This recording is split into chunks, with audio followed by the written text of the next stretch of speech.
Welcome to Daily with Doc and Becca. This program is for educational purposes only. The statements in this program have not been evaluated by the FDA. The content is not intended to diagnose, treat, cure, or prevent any diseases, nor is it intended to take the place of your primary care physician. Testimonials are shared as individual experiences of the individual sharing their testimony. Results vary and may not be typical. We do not make any claims regarding health or income.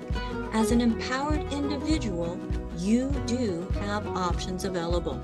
We are honored to have a founding father of the science of epigenetics guiding us with the best options to obtain or maintain optimal health, Dr. Joel Wallach.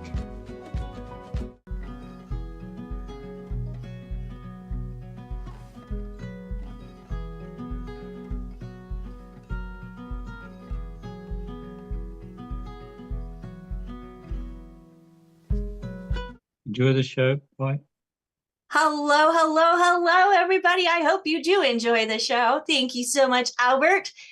You are watching Daily with Doc and Becca. My name is Becca Dukes, and as the hostess of this program, also the Director of Student Services and Trainer for the Institute of Holistic Health, it is my honor and privilege to bring another Pharmacist Fridays, and we're going to be doing Q&A, folks. So I know Pharmacist Ben is going to open us with some great information. And then if you have questions, make sure that you put it in the chat. So if you are here live with us, which you're more than welcome to be, by going to zoom.dailywithdoc.com, you can join us here live Wednesday, Thursday, Friday from 12 to 1 p.m. Pacific, 1 to 2 Mountain, 2 to 3 Central, and 3 to 4 Eastern. That is the times that we are meeting at this time, and we invite you to join us. Also, if you would like to share this program with somebody else, you can find us by doing a search on your favorite platform, Daily with Doc and Becca, and it will come up on YouTube and Rumble and Patreon and Facebook and Amazon TV and Roku and Apple TV, anywhere that you watch. We want to make sure that we are meeting you there. So if you are trying to find us on a certain platform and you do not find us, make sure that you send us an email at info@dailywithdoc.com. So let's go ahead and get started. And first, as we're getting started, we want to make sure that if you were invited by somebody specific, that you get back with them as they are your first point of contact. This is a resource for an amazing community of individuals who want to help the world become a healthier place. Because yes, folks, because our bodies are designed in a unique way, it is possible for U-turns on this journey we call health. So to help guide us today, and let me finish what I was saying. So if you were not invited by somebody specific, and you would like to speak with a certified holistic health coach, I do have a wonderful team of coaches. You can give us a call at 855-949-3377.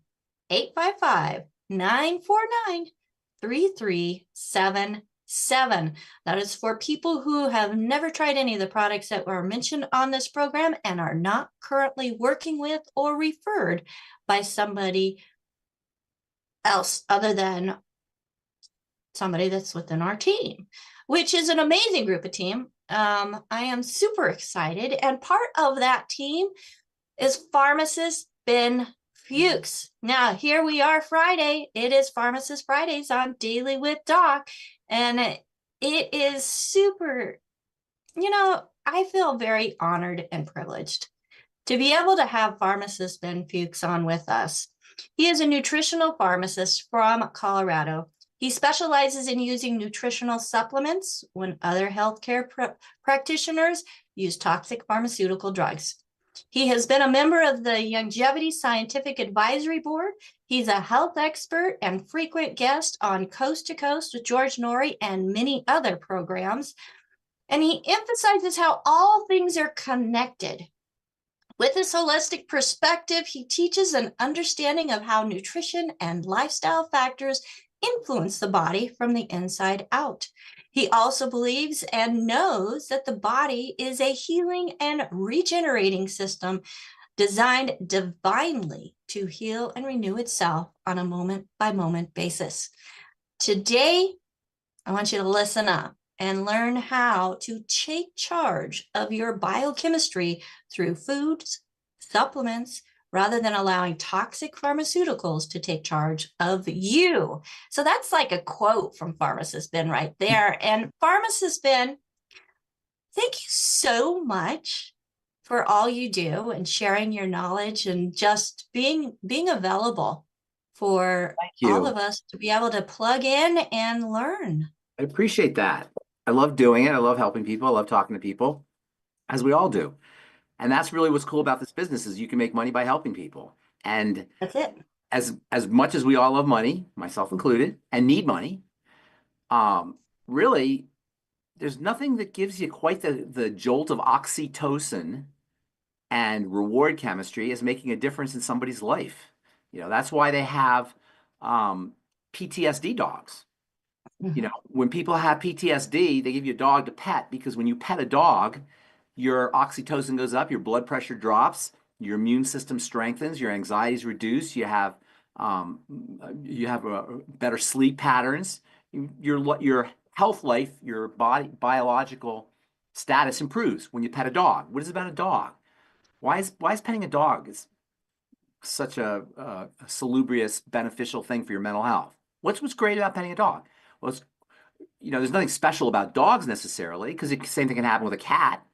The same thing can happen with a person who's less fortunate than you. The same thing can happen with a baby. As it turns out, when we help people who are vulnerable or who we perceive as vulnerable, less vulnerable than us, we activate our safety nervous system. We go into safety. Most of us are going through life in a posture of defense. And this happens from birth. As soon as we come out of the womb, we go into a defensive posture because we see the world as other. We see outside and we see us. And from that point forward, from the time we leave the womb forward, number one, we're largely in a state of defense, which is fear, which is sympathetic, and all diseases, all of them, all chronic degenerative diseases are manifestations or extensions of an activated or overactivated sympathetic nervous system. The sympathetic nervous system, the stress nervous system, is supposed to kick in once in a while. And then it's supposed to go back down to your parasympathetic nervous system status, which is your safety nervous system. But for most of us, or in fact, for all of us who are sick, and for many of us, we're in this chronic defensive posture. When the body is in a defensive posture, it shuts down all of the good stuff in order to reroute resources, nutritional resources, blood resources, oxygen resources to emergency status. It's almost like your computer in safe mode. When you're in a sympathetic posture, your body operates like a computer in safe mode. You know what I'm saying, Rebecca? I'll use you as I can't see everybody, so I'll talk to you. When your computer's in safe mode, it can do a few things, but it can't do everything. And right. So we operate like a computer in safe mode, and it starts from birth. So anything you could do to tell the body it doesn't need to be in this sympathetic posture is going to be in our long-term health interest. Disease is chronic sympathetic activation, always. In fact, the word disease tells you that. Dis-ease, you're out of ease. So that tells you, in turn, that by activating the parasympathetic response, the relaxation response, you can improve your health immediately. Your blood pressure can drop immediately. Your immune system can be strengthened immediately. You support digestive health. You support metabolic health. You improve mental health. That's why when you pet a dog, or that's why they give you dogs to pet when you have PTSD, because a dog represents a non-threatening state. A baby represents a non-threatening state. When you help somebody who's less fortunate than you, whether it's a baby or a dog or one of our customers, you activate the parasympathetic nervous system. It's in our interest to help people from a physiologic perspective. So we have a business that not only will help us with our financial status, but will also in the long run help us with our physiologic status and also help us with our mental health status. That's why it's better to give than it is to receive, as it says in the Bible. So that's number one. That's the first thing I wanted to say. The second thing I wanted to say was the metric that we want to use when we talk about our business is not necessarily the financial our financial rewards or our financial benefits. It should be the benefits that we're making to making a difference in the world. So sometimes you may think you don't have a successful business, but if you're impacting people, if you're helping people, you may indeed have a successful business. It may not be showing up in your bank account, but you're still making a positive impact in the world. And that is, in the long run, going to also help you financially. So it may be that our businesses, for those of us who feel like we're struggling in business, it may be that our business is much more successful than we know in terms of the impact that we're having on people. Ultimately, we want to make money, of course, and that's part of it. But that is almost like what's called in biology or biochemistry an epiphenomena. That means it comes along with the basic idea of making a difference in people's lives. And that's how longevity grew. That's how Dr. Wallach became Dr. Wallach. And that's the potential we all have. So I would encourage people who think that they're not doing well in their business to maybe change the goalpost, change the goal, change the metric to not how much money you're making, but how much of a difference, a positive difference you're making in people's lives. And it may be under those terms that you have a very, very successful business, much more successful than you know. Third thing I wanted to say was, and I always say it all the time, but it's really important to understand, this is not hard. This is not complicated. We always want to reduce things down to its simplest state. All problems should be reduced to their simplest state. You know, you like to cook, Rebecca? I love to cook when I'm allowed to. Did you ever do something called a reduction? Oh, yes. Right? So when you take a reduction, you take a soup or a sauce, say, and you heat it and you evaporate it so the flavors are all concentrated. So you reduce it to its essence. That's what you want to do when it comes to health, is reduce it to its essence. The essence of health is always going to involve the interaction or the interface between the outside and the inside. The body's a closed system, except for two portals that allow the inside world to get into the outside world that are unavoidable. If we could avoid it, we would all be perfectly healthy if we could avoid these two portals, but we can't because we have to eat. And so the second portal being the skin, which is unfortunately violated more than it should be. So under perfect conditions, the only real portal into the inside world of the body is the mouth. Now, in our world, we inject things through the skin. That's a whole nother story, and that's why you want to be very careful with what you inject in your skin, as I've said for many years, and especially recently as we getting bombarded with misinformation and perhaps misinformation with an ulterior motive to inject things through your skin, and it's going to happen more and more. But for the most part, the main portal into the body, the main place the outside world meets the inside world, is through food. So, you know, I sometimes feel like I'm beating a dead horse and I'm repeating myself over and over again. And I don't want people to think that. This is not about food being, it's not about being a bad person with our food. It's about having power with our food. Our food and our diet represent a major leverage point. You know, if you ask people what the greatest invention is ever invented, the greatest thing human beings ever invented, they'll tell you it was the wheel. A lot of people. Well, I don't believe it's the wheel. I believe it's the lever, because with the lever you can do huge amounts of work with small amounts of. You can have huge amount of effects with small amounts of work. That's what leverage is. Leverage is the idea of doing a simple little thing and getting a big result, and it's a really, really powerful concept, and it's especially powerful with health. Food and diet give you leverage. It gives you the most powerful place to work with the least amount of effort, or the most powerful results with the least amount of effort. And you can exhibit this, you can observe this, you can experience this by simply fasting. Recording stopped. When you fast, when you stop eating, you'll notice for most people that inflammatory biochemistry Recording in progress. Inflammatory biochemistry subsides. Now, we all hear the word inflammation all the time. Everybody who talks about health hears about inflammation. What is inflammation? Inflammation is the way the body protects itself. Inflammation is a protective response. And by the way, if you understand that, then you understand that inflammation is one of your best friends. It keeps you alive. Without inflammation, you can't heal. Without inflammation, you can't protect yourself. So it should come as no surprise when I tell you that after you eat a food, your body inflames. It's called postprandial inflammation. And that's good food, let alone the kind of foods we all eat, the kind of pro-inflammatory foods that most of us subsist on. You've probably all heard about ultra-processed food. 80% of the calories that Americans consume come from ultra-processed food.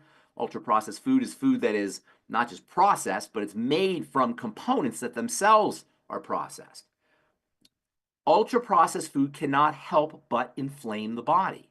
It has to, because to the body, even good food represents an enemy, but ultra-processed food is completely unrecognizable. To the body, a McDonald's hamburger or a bag of potato chips or a box of cereal represents the enemy getting into the body. And so under those conditions, it's inevitable that the inflammatory or the defense system will kick in, will wake up. And if you consider that most of us are eating ultra-processed food from the day we're born, or at least the day we're weaned, and even some, for a lot of people, from the day they're born, because soy milk that they recommend, Enfamil that they recommend for people who can't breast, for children or for mothers who can't breastfeed, that's the quintessential ultra-processed food. So for a lot of people, from birth forward, they're subsisting on food that is perceived by the body to be the enemy. This activates the inflammatory response, and you're off to the disease races for some people as soon as they're born, and for others as soon as they're weaned, which is shortly after they're born. So it's inevitable that food is going to be a problem, which means it's inevitable that the cessation of food is going to be a solution.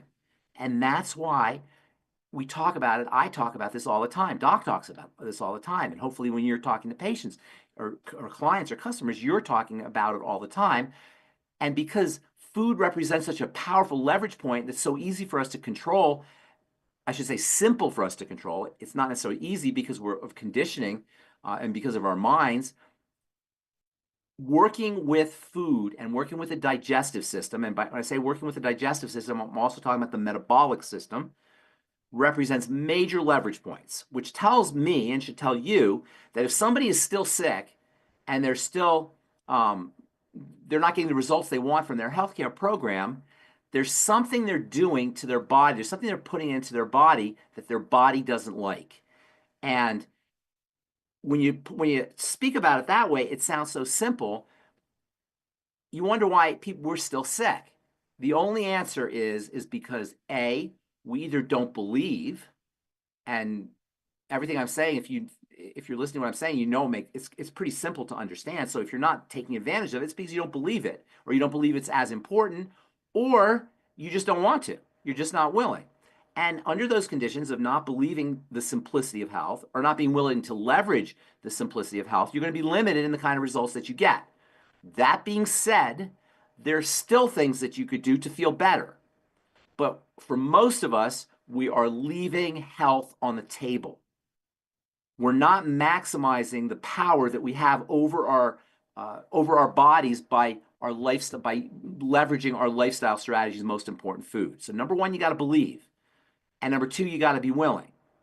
And if you believe and you're willing, and you understand this, what we talk about here on Daily with Doc, and what Doc talks about all the time, and what hopefully the health coaches are talking about all the time as well, this health thing is so simple. It's so easy that it breaks my heart to hear the suffering that people go through. The last thing I want to say is, as much as I love my doctor friends, and they're beautiful people for the most part, there's bad apples everywhere, but for the most part, doctors are beautiful people.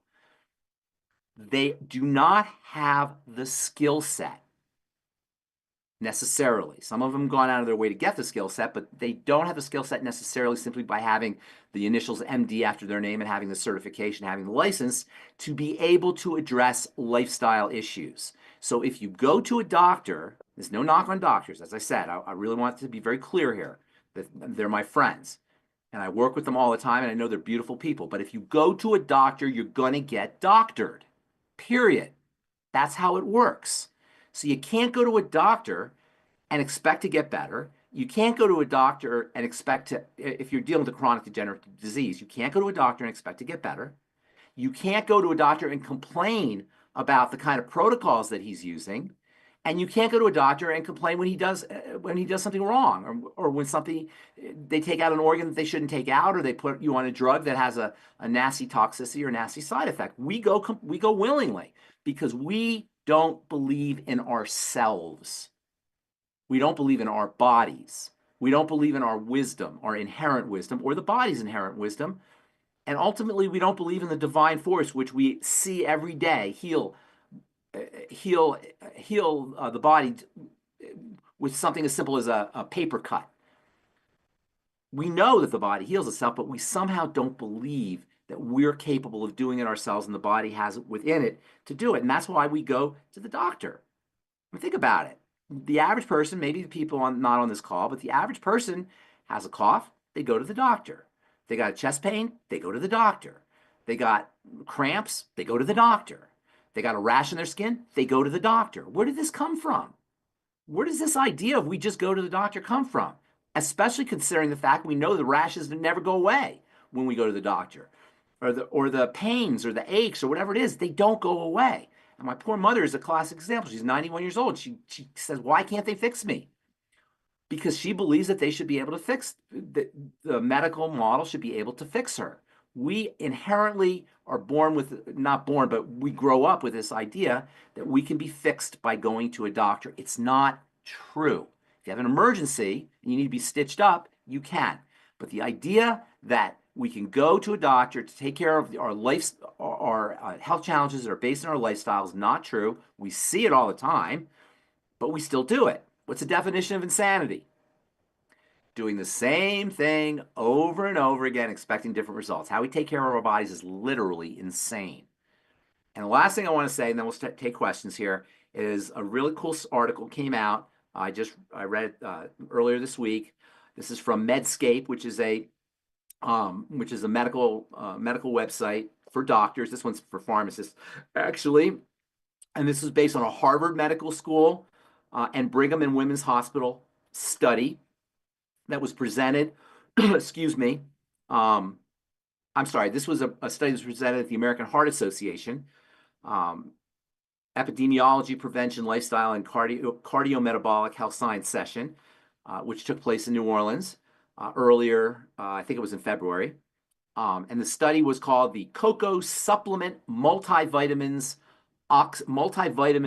Outcome Study, or the COSMOS study. And the COSMOS study was designed to address whether multivitamins, which we know contain the bare minimum, the RDA percentages, recommended daily allowance of vitamins and minerals, and it's really pathetically low. But this study was done to see whether daily multivitamin supplementation could slow biological aging as measured by epigenetics. And guess what? Multivitamins slow biological aging, according to this large study. So the next time you hear a doctor or a medical professional or somebody who suggests that supplementation gives you expensive urine or it's a waste of time, just refer them to the COCO study, which just came out a couple weeks ago, I think in February. If you want a copy of it, I'll be happy to email it to you. So shoot me an email, or I'll get it to you, Rebecca, and you can hand it out and take a look at it. So boil it all down, reduce it, just like you're reducing a sauce, to its essence. The essence is going to be metabolic, and it's going to be the outside world getting into the inside world through macro substances, that is food, and then micro substances, that is the breakdown product of food, the digestive byproducts that enter into the bloodstream and get into cells. Those are the first 2 points in the triangle of disease. Now, I always talk about the third point in the triangle of disease as the adrenal thyroid complex, because the hypothyroidism is really the jumping off point, and that's the mechanism of action of metabolic dysfunction, of metabolism's linked to biochemical dysfunction. But all you really have to do is work on point 1, the digestive system, point 2, metabolic issues, and all of that has to do with food. And that's all I'm going to say about that. I'm happy to answer some questions. And please, please, please just understand, as long as you're willing and as long as you believe, we can help you.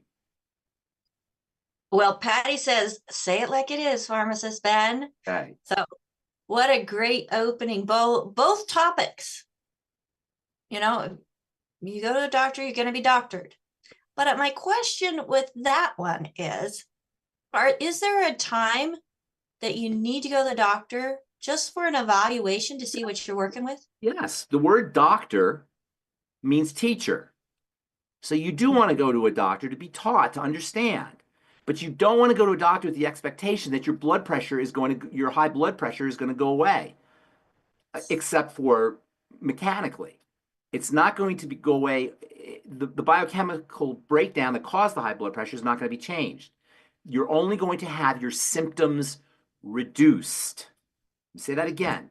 The job of a doctor is to mitigate symptomology. That's why they never say cure. They don't use that word because they can't. All they can do is mitigate the symptoms, but the strategies for mitigating the symptoms always involve a further disruption, whether it's a chemical disruption or whether it's a mechanical disruption or whether it's an electrical disruption or an ablative disruption. It's the only thing they can do. And again, this is not, I don't want to say they because it sounds like I'm ripping on people. It's the model. It's the paradigm. If you have a baby who's crying, sure, you can tape up his mouth and he won't cry anymore.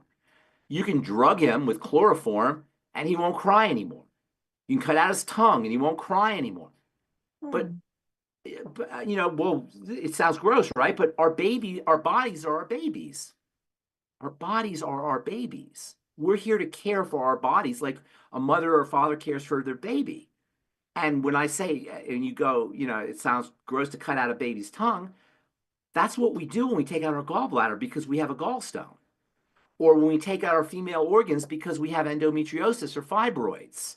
Or we cut off our breast because we have a gene that supposedly is associated with breast cancer. So yeah, it sounds gross to cut your baby's tongue when you think about that, but we do that with surgical procedures most of the time. There are some surgical procedures that are necessary. If you have cancer, for example, you may need to have an organ removed, but for the most part, our organs are removed because of for reasons that are based in things that we're doing to our bodies. So when your baby's crying, you go to the window and you close it. You put a blanket on the baby. You give the baby some food or some love or some attention or some touching. Same with the body. The body needs love too. When was the last time we thanked our intestine? You guys, when was the last time we thanked our intestine? When was the last time we thanked our heart? When was the last time we thanked our bones? When was the last time we even understood our bodies? When you love your husband or your wife or your child or even your pet, you care about them. You want to know about them. You want to know about your child's day. You want to know what your husband or your wife is doing or feeling. When was the last time we did that with our bodies? The only time, I'm in the skin business, and the only time anybody ever thinks about their skin is when they have that zit that shows up, or a rash or that wrinkle. The only time we think about our intestine was when we have a pain. The only time we think about our circulatory system is when we have cramping, or God forbid, a chest pain or angina, or worse. The only time we think about our bodies is when something goes wrong. Is that not true? That's so true. You want to hear something really cool? If you just think about your hand, if you just pay attention to your hand and focus in your mind's eye, focus on your fingers, and in your mind's eye, focus on your fingernails. And in your mind's eye, think of the shape of your fingers and the shape of your hands and how it all works together, how it all fits together. As you're doing that, you're activating your parasympathetic nervous system and lowering your blood pressure and strengthening your immune system and improving growth and repair. And actually, you can observe this tonight when you go to sleep. If you have anxiety issues or if you have sleep issues, insomnia issues, focus on sensations in your body. Your body is an orchestra of sensations. Right now, there's so many sensations going on in the body. And do you know, just by focusing on those sensations, your parasympathetic nervous system, your relaxation nervous system will kick in. You can do it right now. Can you feel it? I feel it. That's it. Because the body wants to be loved. It wants attention, just like your husband, your wife, your cat, your dog, your kids. It just wants attention. That's all it wants. We live our lives here. We spend our lives in our head. We don't even know we have our body. We think our body is just there to carry our head from room to room. We don't even recognize the body until it hurts, until it breaks down, until something's wrong with it. This is the real issue. It's loving the body. understanding that understanding what the body's doing and how it's doing it, and giving it some care and compassion, and most importantly, attention. And by the way, that idea of attending to your body is actually now recognized as being so important that even Johns Hopkins and Harvard Medical School and Yale Medical School have courses for their physician students or their medical students called mindfulness. This is what mindfulness is. Mindfulness is being mindful of your physical existence.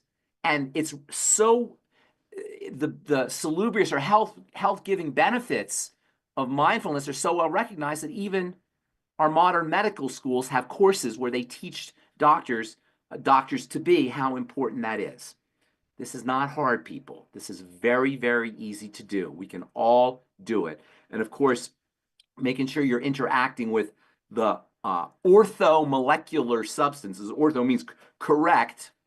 Molecular substance is one of the best things you could do to demonstrate love to your body. Orthomolecular substances being micronutrients, vitamins, minerals, amino acids, and fatty acids, what we call the mighty 90 essential nutrients, or the 90 for life. All right, so let's take some questions, because I just babbled for 20 minutes, and I want to make sure I get the questions asked. Well, I think that's a lot of valuable information that people are going to be able to take away today and take action on. Right. And I love that mindfulness, because when we're thinking of mindfulness, we can think ourselves sick as well. Absolutely, 100%.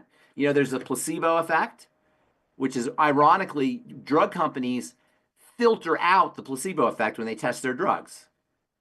So they know, drug companies know that when you take a drug, when they do what's called a double-blind study, where neither the administrator of the drug or the patient knows whether they're getting the fake drug or the real drug, they have to account for the placebo effect. They have to account for the fact that if the patient thinks it's the good drug, they're going to have a benefit. If they think it, that's called the placebo effect. Yeah. Obviously, we know that if you have to filter out the placebo effect, we know that your mind is going to have an impact, a beneficial impact, or in the case of the nocebo effect, a negative impact. Placebo effect says you're going to have a good impact from your mind. The nocebo effect is the witch doctor effect, where the witch doctor curses you and all of a sudden you get a heart attack. And he didn't do anything. He just said he was going to curse you. And that's why one of the worst things doctors can do is give you a prognosis that says that you're going to be on this medicine the rest of your life, or that you have 6 months to live, or that there's nothing we can do, and that, you know, your deterioration is inevitable. That's the nocebo effect. So yes, you're right. We can think ourselves sick just as easily as we can think ourselves healthy. Yes. Okay. And Teresa says, yes, we have to make the change. I did, and I am well now. Thank you, Pharmacist Ben, for your teachings. I'm so glad I listened to you. Thank you. So thank you so much, Teresa, for that. You just made my oxytocin go up, Teresa. Thank you for saying that. Awesome, awesome. Let's go to Phyllis with our next question. Phyllis. Hey, Pharmacist Ben. I actually have several questions. They're just coming in thick and fast, so we'll charge through them here. Okay. Vic on Rumble would like to know, how can we heal peripheral neuropathy? Great question. The same way you heal everything else. Peripheral neuropathy, periphery, extremities, hands, feet, fingers, toes, the stuff on the outside, at the edges of your body, at the frontiers of your body, if you will. Neuropathy, nerve, pathology. Basically nerve pain in your extremities. Extremely common. First of all, you have to understand that the extremities are like the edges of the body. So if anything's going to go wrong with the body, it's going to happen at the extremities first, because that's where that's the furthest outreach that the blood has to get. It's sort of like, if you like history, in the old European world was Europe, and then the fringes were England and the Americas, and those were all in the extensions, and the central part of the world at the time was Europe. The frontiers were on the outside. The frontiers always get the resources at the end. And the frontiers in the body represent the first places where lack of resources will show up, whether those lack of resources are due to lack of intake or lack of those lack of resources are caused by lack of distribution. So it makes sense that disease will show up first at the extremities. It turns out that peripheral neuropathy is a dead ringer symptom of metabolic syndrome. And that's because the nerves get inflamed. The history of vitamins, which is extremely cool. We talk about vitamins and nutrients all the time. For people who like history and like nutrition, the history of vitamins is super fascinating. The history of vitamins began, the history of vitamins began, we'll say, when it was noticed that there were people who were suffering from certain diseases even though they were eating food. It was known that when you didn't eat food, you got sick. When you didn't eat food, you would starve. Now, if you didn't eat a small amount of food, you could consider that fasting. That was good, but if you didn't eat a lot of food, you would starve. And starvation was a very common thing up until a couple hundred years ago. So they knew that there was something about food that was really important. They knew that without food, you would die. So we knew for eons that food was really important, but it wasn't until like the 18th century, when people started to study chemistry, that they figured out that there were things in food that could provide the body with the raw materials it needed. But the first thing they noticed in food was the big things: the proteins, the fats, and the carbohydrates. Those are the big things in food. Food is made up mostly 99% of fats, carbohydrates, and protein. Those are easy to see. And as soon as we started doing chemistry, we saw there was these things called protein, fats, and carbohydrates that had calories in them, and we knew that for a long time. But what they didn't know until much later was that there were other things in food, so that you could eat a food, two types of food that had the same protein, fats, and carbohydrates in them, but one food would make you sick. One food, if you subsisted on, would make you sick, and the other food wouldn't. So they knew there was something extra aside from proteins, fats, and carbohydrates in food after they studied the protein, fats, and carbohydrates. They figured out the protein, fats, and carbohydrates probably in the early 1800s, late 1700s, early 1800s. But by the late 1800s, 1870, 1880, 1890, it was starting to dawn on people that you could eat two seemingly exact same foods and one person would get sick and the other person wouldn't. So they knew there must be something else aside from protein, fats, and carbohydrates. And this whole kind of sort of mystery around what else it was in food came to a culmination in the late 1800s in Asia, when the United States and other industrial countries or Western countries or powerful countries start to colonize smaller countries, particularly smaller areas, like particularly in Asia, and they brought their food with them. And the natives who lived in these countries started to eat American food instead of their food, instead of their native food, and they started to get sick. And they didn't know what it was because they were still eating the same basic food, and primarily it was grains, and specifically it was rice. And the Americans brought their rice with them, and the natives in the Philippines were eating, who ate a lot of rice, were started to switch over from eating their rice to eating American rice. It seemed like the rice was all the same. Rice is rice, except for the American rice was white, and the native white rice was brown. Americans loved white. They still do. That's why we refine things. That's why people prefer white as opposed to brown bread. That's why if you go to McDonald's or restaurants, you're usually not going to see brown bread. You're going to see white bread. We still prefer white. But it's just rice. What should that make a difference? Well, it turns out that when the natives started to eat the white rice as opposed to the brown rice, they got sick. And the sickness that they suffered from, first, the most dramatic one, was peripheral neuropathy.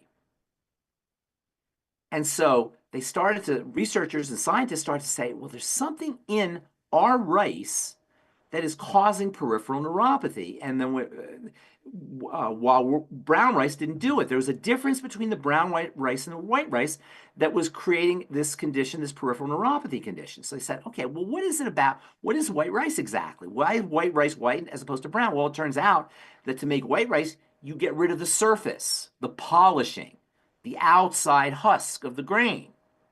So they figured, well, there must be something in that outside part of the grain that is preventing peripheral neuropathy, so that when we remove it from the food, it causes peripheral neuropathy.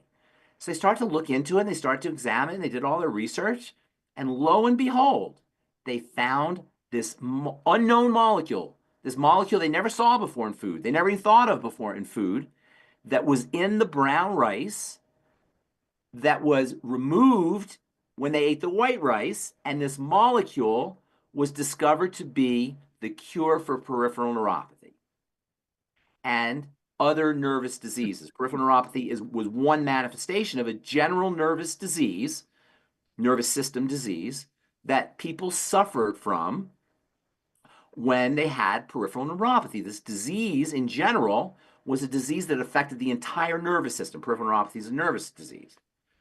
But this disease affects every part of the nervous system. The nervous system obviously controls everything. The heart especially, and the digestive system especially, and the brain, and the muscles. This disease is called, we talked about this before, this disease is called I can't, because you can't do anything, you can't get out of bed. Now, in Swahili, I can't is berry. And this disease, berry, was caused by eating food that did not have, eating rice that did not have the polishings, the brown stuff, and the cure for berry was in the polishings. And the molecule in the berry that was caught, the molecule in the rice that was curing the berry was none other than the very first vitamin to be discovered.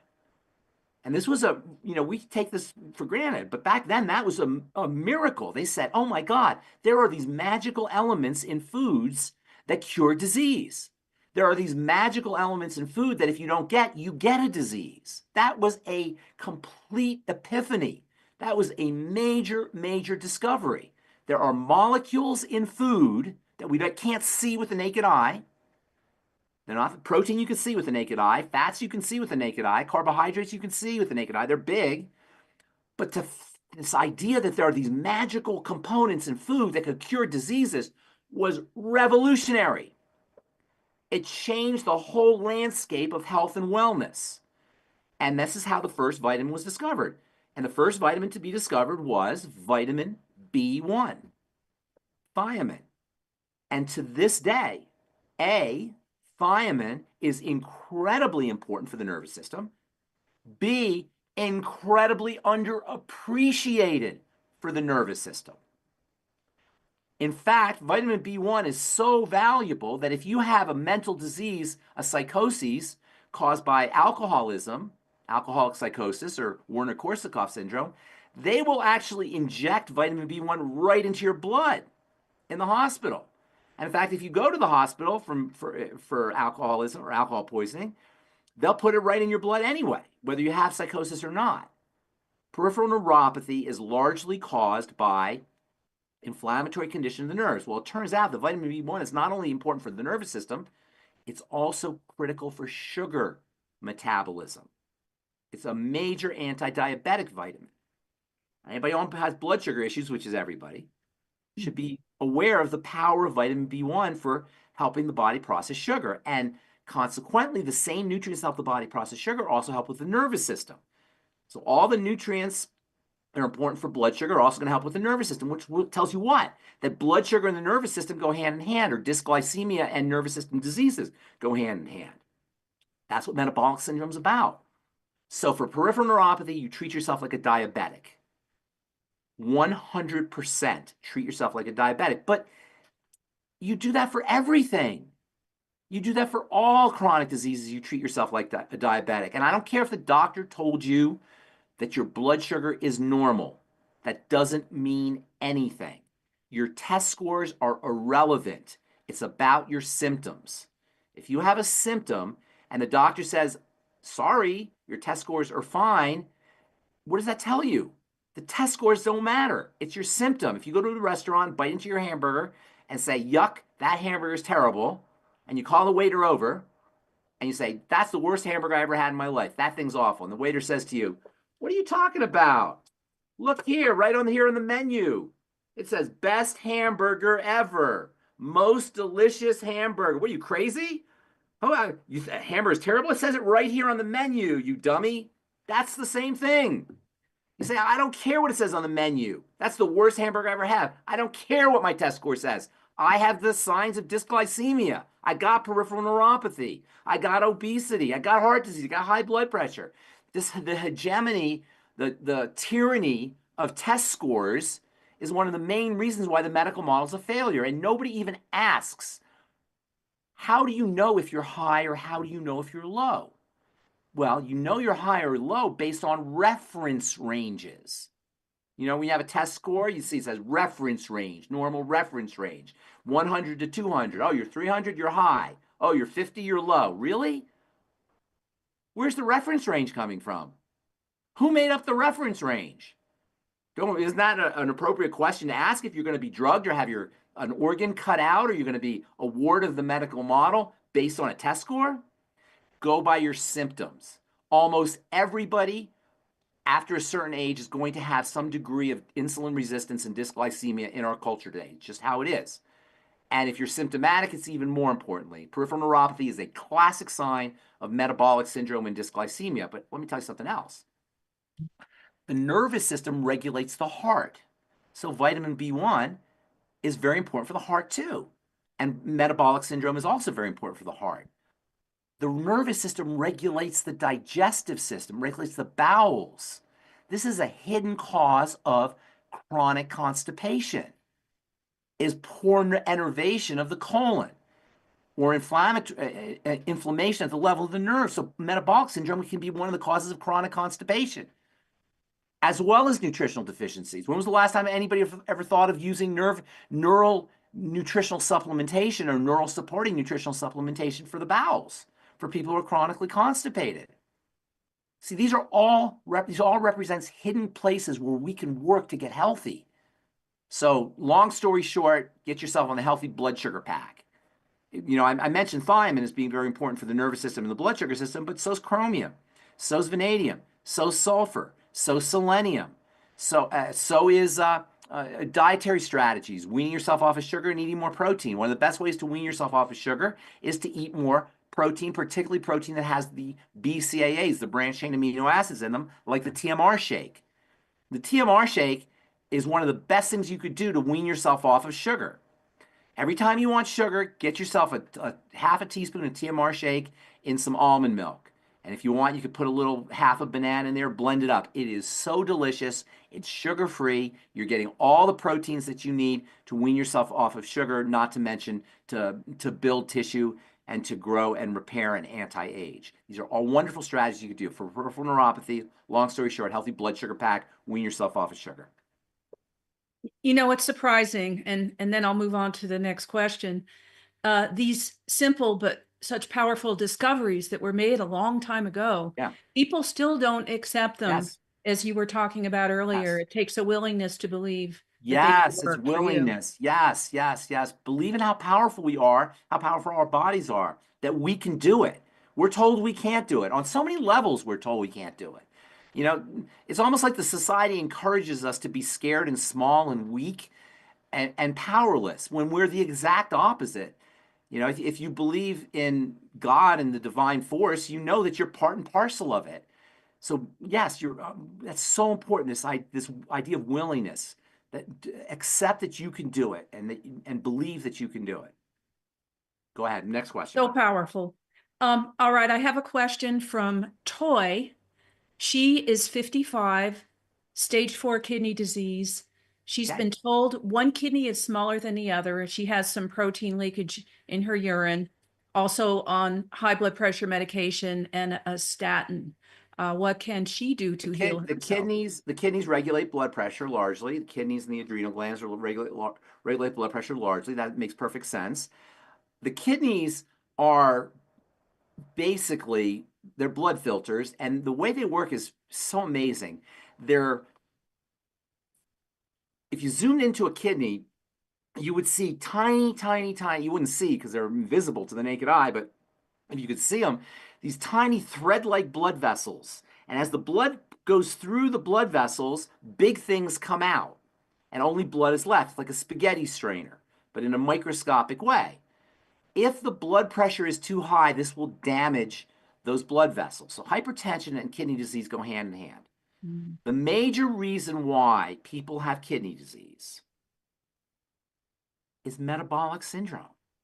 Dirty blood, Blood, right? it's dirty blood. Yes, the blood can't make it through the capillaries because it's thick and it's sludgy. So dirty blood, glycation, which is the reaction sugar has with the outside part of blood, first 2 points on the triangle of disease. If you want to do it super quickly, go ketogenic, go zero tolerance for anything that spikes your blood sugar, get a blood sugar meter, and then treat yourself like a diabetic with a healthy blood sugar pack. Kidney disease is metabolic syndrome. The reason why kidney disease is an epidemic is because metabolic syndrome is an epidemic. And if you go to a doctor for kidney issues and kidney disease and he does not treat you like a diabetic, he does not understand the biochemistry or the mechanisms of kidney disease. Yeah. Kidney disease is a form of, it's an aspect of metabolic syndrome, which is dysglycemia and insulin resistance. And by the way, it's both sugar and insulin that are problematic, not just sugar, but insulin. And your blood sugar can be normal, but your insulin will be high.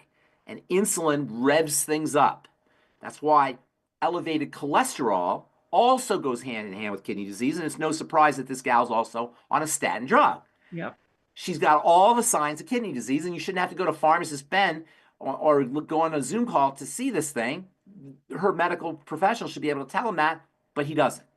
So treat yourself like a diabetic. Your cholesterol will go down.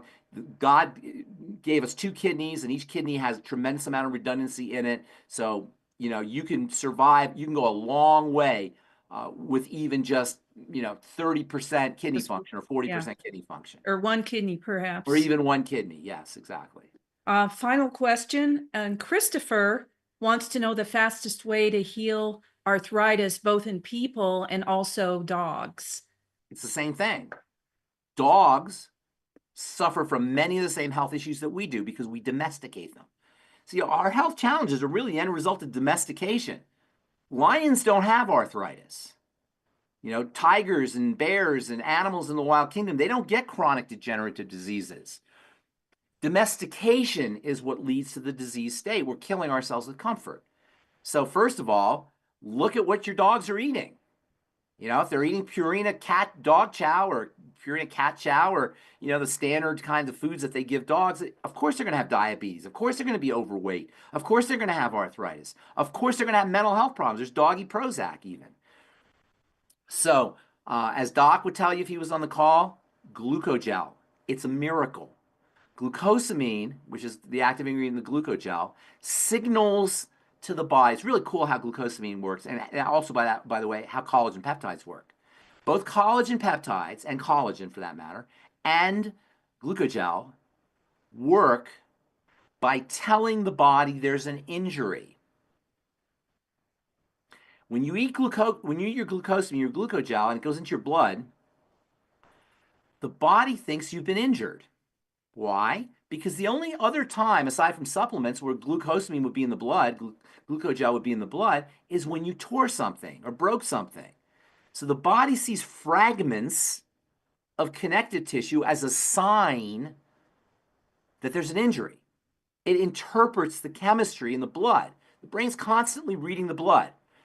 And so when it sees pieces of connective tissue, pieces of collagen, which glucogel is, pieces of connective tissue, in the blood, it says, there's an injury. Let's start healing. Let's start growing connective tissue. And so we turn on the synthesis of connective tissue, cartilage and collagen, all the stuff in the joints, by eating our glucogel caps and collagen peptides and vitamin C and the B complex, which is all in your Beyond Tangy Tangerine, healthy bone and joint pack. And you'll notice that all of our healthy packs, healthy bone and joint pack, healthy start pack, healthy blood sugar pack, healthy brain and heart pack, they all feature the body's major anti-inflammatory and inflammatory molecules, the molecules that control inflammation, anti-inflammation, which are your EFAs, your ultimate EFAs. Inflammation and anti-inflammation are always should be held in balance. That's the way it's supposed to be.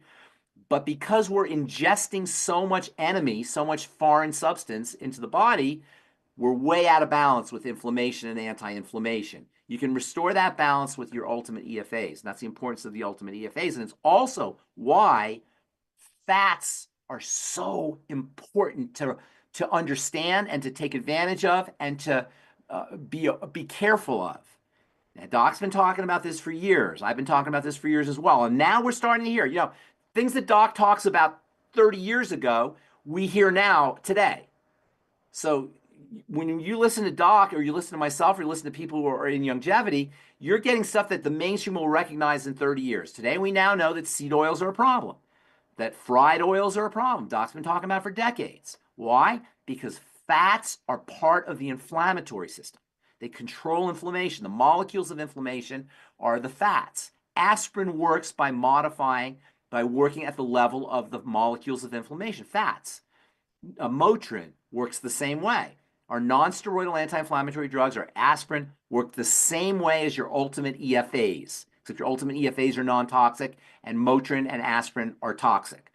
So your ultimate EFAs are nature's aspirin. They're nature's natural anti-inflammatories. And if your ultimate EFAs are nature's aspirin, your Kentucky Fried Chicken is nature's anti-aspirin. It's nature's pro-inflammatory foods. It's almost impossible to come up with a food that is worse for the body than Kentucky Fried Chicken. And I'm only, I don't mean the brand, but fried chicken in general, or deep fried anything. It's awful for the body. Absolutely, absolutely awful. And one of the cool things about your ultimate EFAs is the more ultimate EFAs you take, the less you crave Kentucky Fried Chicken and other fatty foods. Fascinating as always. Love your insights. Thank you, Ben. Thank you so much. And let's do one more, and then I got a bowl. If we have Okay, my next question was, do you have a hard stop? So we're going to go right over to AJ, who has a follow-up question to one of the questions that you just answered. Actually, I wasn't going to ask that, but I'm going to ask it just because you mentioned it.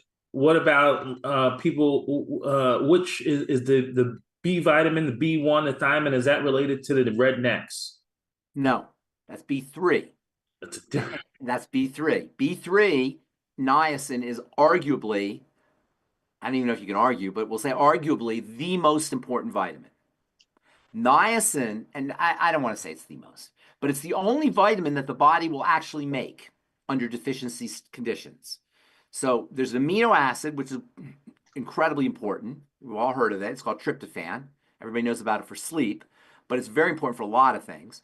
And this molecule tryptophan gets turned into two very important compounds. One, or actually, let me say it gets turned into one important compound. That's a nerve chemical called serotonin, which everybody's heard of. But it can also be turned into niacin. Under deficiency states, the body will take the tryptophan instead of making serotonin, which controls your brain and controls your digestive system and plays a role in skin health. Your body will make niacin. So under niacin deficiency conditions, you will suffer from skin issues, you will suffer from brain issues, and you will suffer from digestive issues. In fact, the disease that's caused by niacin deficiency, vitamin B3 deficiency, is called pellagra. Pellagra means rough skin in Italian, because one of the things that happens, you get skin problems when you have pellagra, when you have niacin deficiency. Another sign of niacin deficiency is dementia. And you got to wonder, and by the way, niacin helps you process sugar. So you got to wonder how many people who have dementia, how many of our folks are in old age homes, or how many folks who are dealing with a parent or a grandparent who has dementia and suffering through it. My dad had it, and it's a unspeakable nightmare. Not just for the person who has it, but maybe not for the person that has it, the person who's caring for the person who has it, when it's just a simple vitamin B3 deficiency. And so if you go to medical school, they'll tell you pellagra is marked by the 4 Ds. They call it the 4 Ds: diarrhea, GI problems, and again, how many people who have bloating and ulcerative colitis and irritable bowel syndrome and chronic diarrhea and loose stools? Maybe they just have vitamin B3 deficiency, because we know when you take B3 out of the diet, you get all of these problems. How many people have mental health problems, dementia, or even just are forgetful? They don't have to have full-blown dementia. They just have cognitive issues, are suffering from niacin deficiency. How many people have dermatitis, red skin, red necks, which is what people down south used to get when after the Civil War, they didn't eat a lot of protein. Niacin's found in protein foods. Protein's expensive. They would subsist on corn because corn grew abundantly. If you subsist on corn and don't get enough protein, you'll suffer from a niacin deficiency. They would go out in the sun and pick cotton and do whatever they did in down south in the sun, and they would get rednecks. That's where we get the term rednecks from.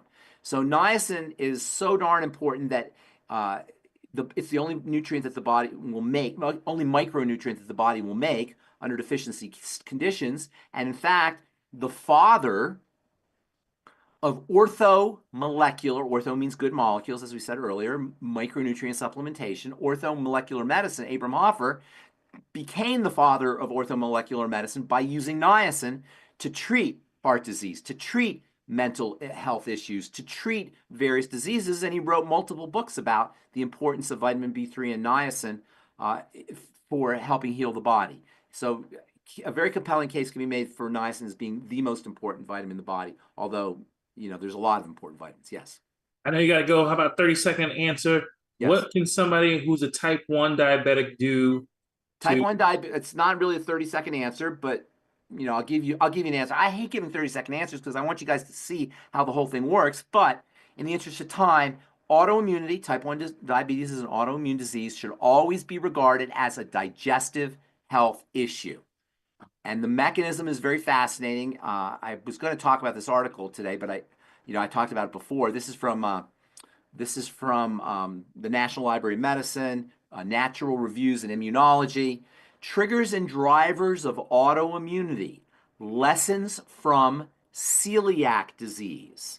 It turns out that continuous exposure to dietary antigens, this is a quote, are required to maintain immunopathology.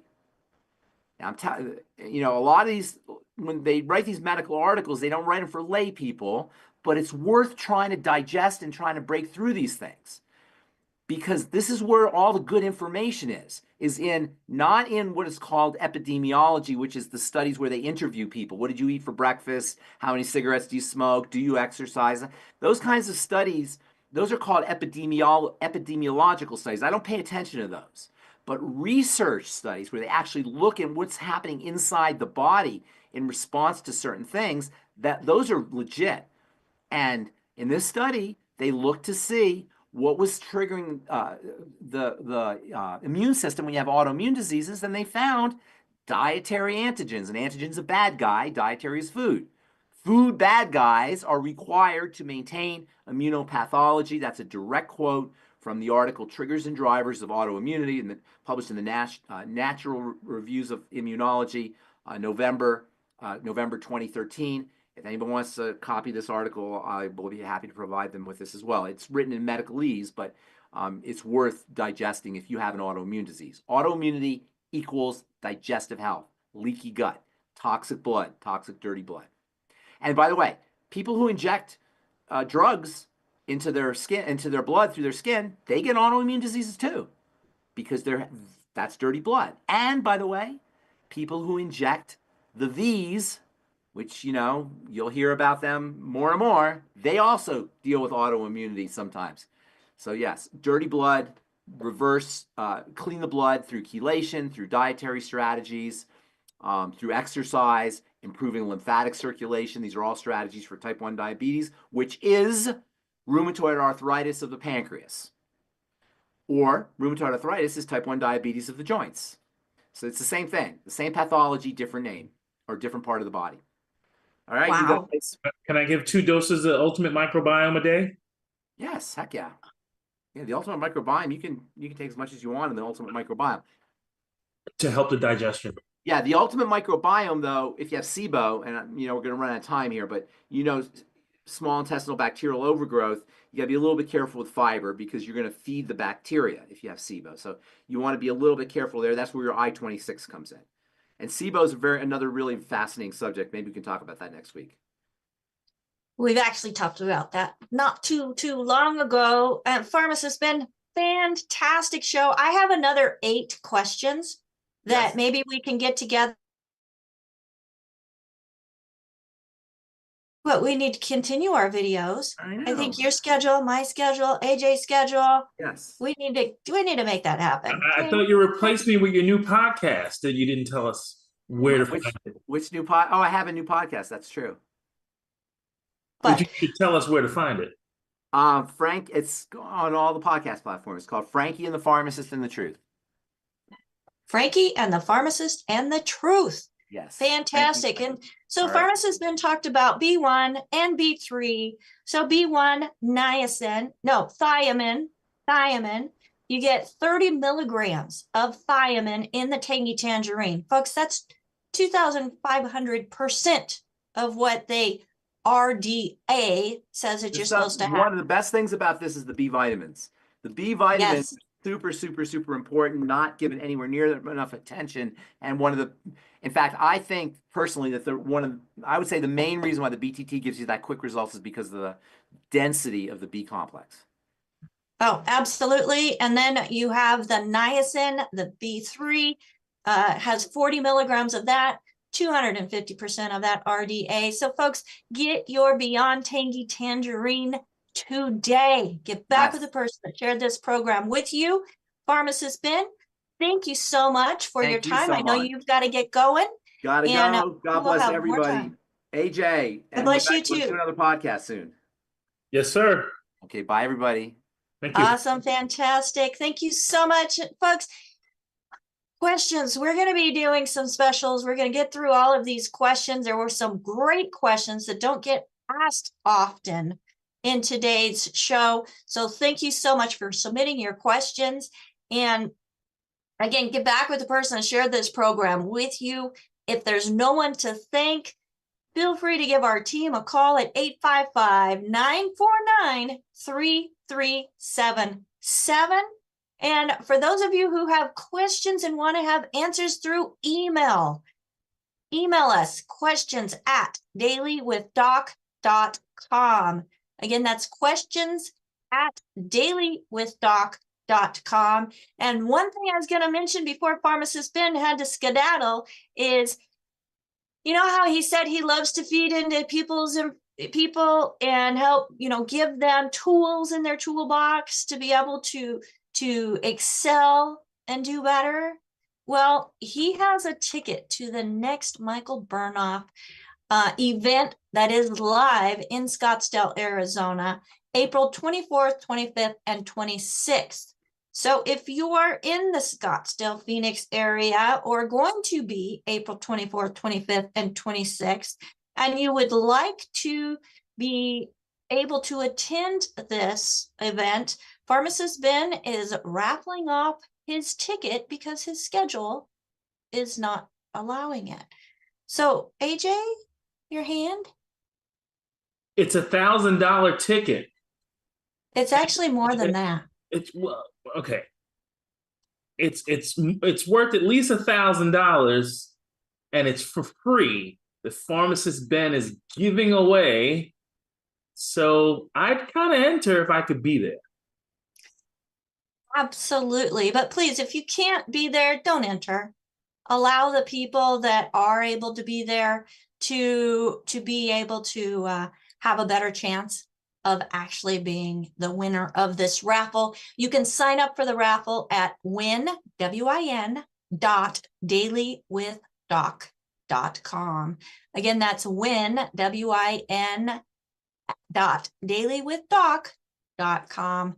Folks, have a fantastic weekend. We will see you next week, Wednesday, Thursday, Friday, here on Daily with Doc and Becca. Go to dailywithdoc.com to see previous episodes of our program, also articles to help you put more tools in your toolbox and that good foods, bad foods list. You can find that there on the website as well.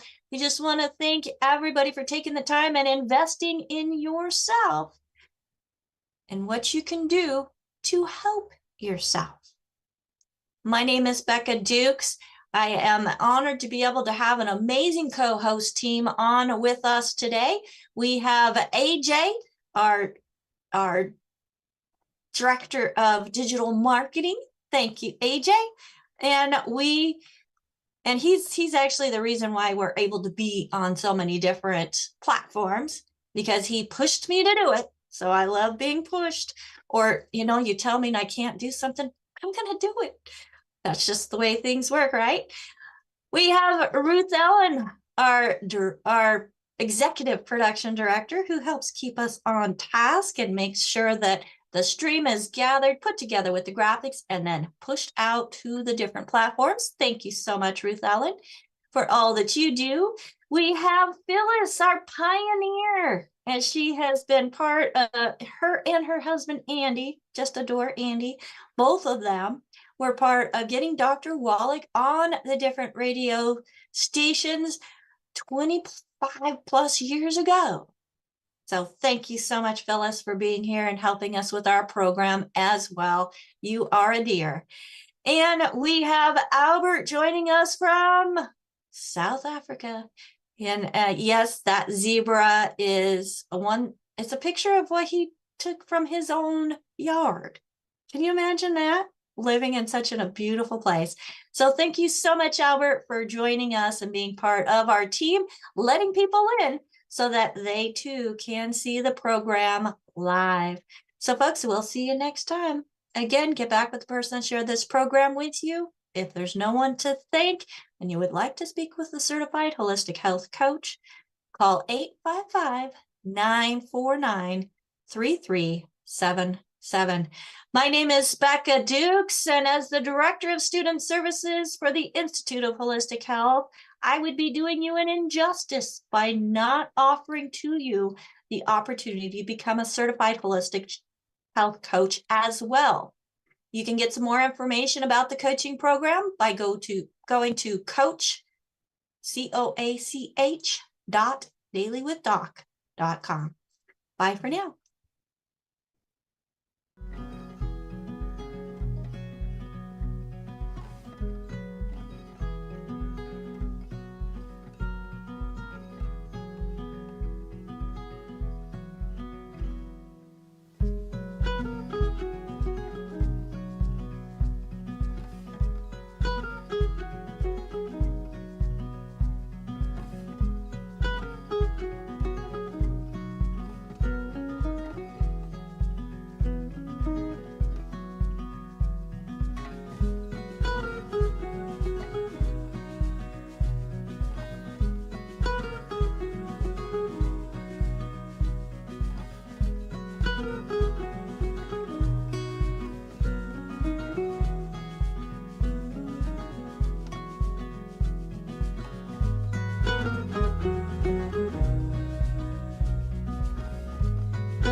Welcome to Daily with Doc and Becca.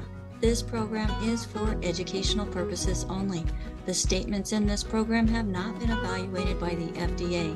The content is not intended to diagnose, treat, cure, or prevent any diseases, nor is it intended to take the place of your primary care physician. Testimonials are shared as individual experiences of the individual sharing their testimony. Results vary and may not be typical. We do not make any claims regarding health or income. As an empowered individual, you do have options available. We are honored to have a founding father of the science of epigenetics guiding us with the best options to obtain or maintain optimal health. Dr.